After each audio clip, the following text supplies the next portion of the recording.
Total Pro Sports presents 20 Facts You Probably Didn't Know About the NBA All-Star Game. The NBA All-Star Game is among the most entertaining events for sports fans across North America. Every year, the world's greatest are pitted against each other for bragging rights. However, there are plenty of All-Star Game facts that you may not be aware of. Here are 20 facts you probably didn't know about the NBA All-Star Game. Number 20. Wild Wild East. In the first 64 All-Star Games ever played, the Eastern Conference has gotten the better of the best from the West. The East won 37 of those matchups. Unfortunately for them, they don't have MLB rules which would guarantee them home advantage for the NBA Finals. Number 19. What happens in USA stays in USA. The 2016 All-Star Game played in Toronto is the first time ever in history where an NBA All-Star Game wasn't played in the United States of America. Number 18. Halftime Show. Though the NBA All-Star Weekend features the slam dunk contest the day before the game, the very first slam dunk contest actually happened in 1976, where Julius Erving won the title. Why is this interesting? That slam dunk contest took place at halftime of the All-Star Game. Now that's how you do a halftime show, folks. Number 17. Take That, HIV. When Magic Johnson infamously announced he had been diagnosed with HIV in 1992, the whole basketball world was shaken. But Johnson punched HIV in the face, making his season debut in the All-Star Game that season and winning MVP. Number 16. Kobe's beef with MJ. Though most basketball fanatics will never call Kobe Bryant better than Michael Jordan, he does have one thing that MJ doesn't, and that's the record for the most points in an All-Star Game. Number 15. Brotherly hate. Pau and Marc Gasol are one of the NBA's greatest sibling combinations in the history of the sport, but that doesn't mean they've always been friends. At the 2015 All-Star Game, they actually tipped off against each other, with Pau in the East and Marc in the West.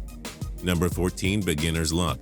Kobe Bryant also has another impressive record that Jordan and LeBron James could never touch. The youngest age to start in an All-Star Game, which Bryant did as a 19-year-old in 1998. He even started the game, too.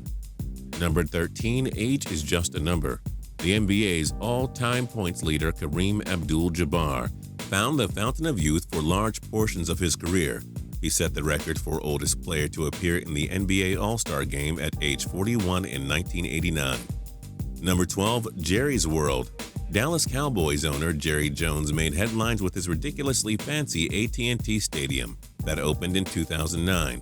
However, Jerry's World was also used to host the NBA All-Star Game in 2010, which set a record in attendance with 108,713 fans. Number 11. Poor end to the millennium. Ever since the NBA All-Star Game was implemented in 1951, NBA fans had always gotten to see the best go up against each other. Except once. The 1999 game was canceled due to the lockout-shortened season, sending fans in misery. Number 10. Core 4.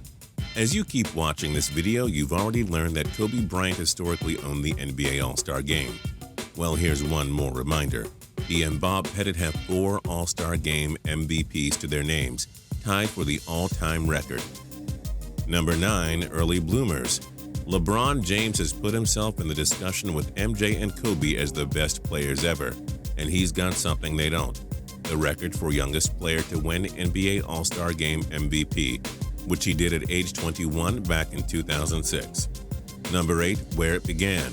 It's only fitting that the NBA's most iconic franchise, the Boston Celtics, also started the journey of the All-Star Game. They hosted the very first event way back in 1951. Number 7. 8 years of Pat. NBA legendary head coach Pat Riley was one of the greatest ever. In fact, he was way too good. Riley coached the Western Conference every year from 1982 to 1990, while he was coach for the Los Angeles Lakers, which takes us to our 6th fact. Number 6. Coaching rule. Thanks to Riley's dominance, the NBA had to change the format for head coaching selections. Today, the coach with the best record in the West goes up against the coach with the best record in the East, and that's how it should be. Number 5. Hot start. The NBA decided to feature the very first All-Star Game by means of gaining more attention from the fans, and it worked. In the first All-Star Game, it drew 10,094 fans in attendance, whereas the league average of attendance per game in 1951 was 3,500. Number 4, K for Kevin, D for Dominance. Kevin Durant remained one step ahead of everyone else in All-Star Game dominance. In 7 career All-Star Games, KD averaged 26 points per game. That's right, Kobe. MJ and LeBron didn't hold that record. I guess Thunder has struck. Number 3, he can do it either way. Wilt Chamberlain, an iconic NBA star, is best known for holding the record of 100 points scored in one game. But he didn't just dominate the regular seasons. He also set the record for most All-Star Game points, with 42 back in 1962. Number 2, New York Love. New York City is the largest in all of America, and by far the most popular for tourists. There's no doubt it's also the most popular city to host the NBA All-Star Game. That's because they've hosted the NBA All-Star Game at least 5 times. Boston and Philadelphia aren't that far behind at number 4, but just not close enough to beat out New York City. And number 1, going out on top. The 2016 NBA All-Star Game marked the last time that fans got to see Kobe lace up his sneakers in his final season. Well, not a much better way to go out on top. Bryant ended his run with a ridiculous record of 18 straight All-Star Game selections. And that's it for 20 facts you probably didn't know about the NBA All-Star Game.